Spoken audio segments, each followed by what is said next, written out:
53 urte betetzen dira gaur Manu Robles Arangiz militante historikoa zendu zenetik. Urte muga esanguratsua duela egun gutxi batzuk, bere familia etxeak eskuz aldatu duelako bere sinesmenei jarraipen bat emateko helburuz.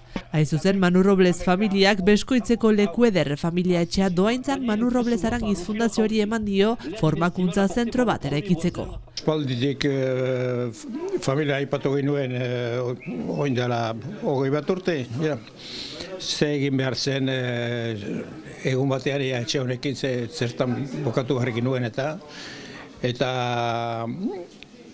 etorri zen oin dela 10 bat urte edo fundazioa, elak fundazioa sortu zuen.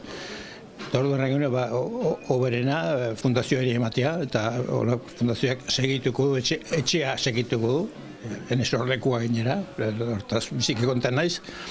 Eta gero gazte hauek fundazioekoa eta bizi eta eraikikoak eta egiten dute, lan ederra egiten duten bezala eta joan txina. Eskertzeko da familia batek hautatzea militantziari eta eskolegiaren eraikuntzan ari diren elkarteei eskaintzea etxe hori sigurtatzeko azkenean beti interes orokorreko tresna bat izanen dela. Manu Robles Arangizek 1937an erosi zuen Beskoitzen kokatutako etxea.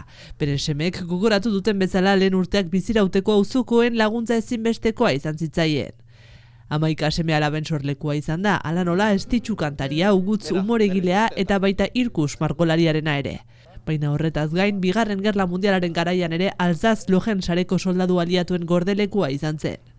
Euskal Herriko historiali lotutako gertakari horiek ere lekua izango dute zalantzarik gabe Manu Robles Arangizek sortuko duen zentroan.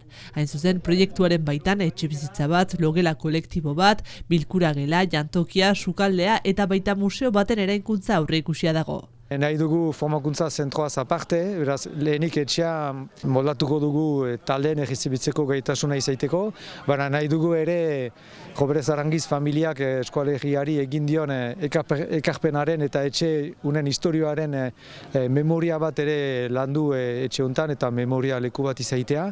Artxibo zentro bat izanen da ere, bereziki Enbata eta Robles Arangiz fundazioaren artxiboak hemen gordeko ditugu. Familiak azpimarratu duenez, doaintzaren sedea da Euskal Herriaren aldeko borrokaren ahaleginak fundazioarekin segi dezatela. Eta ez da bakarrik etxearen transmisio bat, baina ere Manu Robles Arangizen borrokaren eta idealen transmisio bat, eta familiak berak eraman duen lanaren eta egin duen ekarpenaren transmisio bat, eta guk hildo hortatik segitzeko asmoa dugu, eta erran bezala leku hau tresna bat izanen da biharko eskolegiaren eraikuntzan ari diren mugimenduentzat. Berak egin zuen resistentzian lanak eta itzuela dominarik ez diruri behar hartu nahi, eta itzuela euskaldunaz berezik errentzuen euskalduna izelako.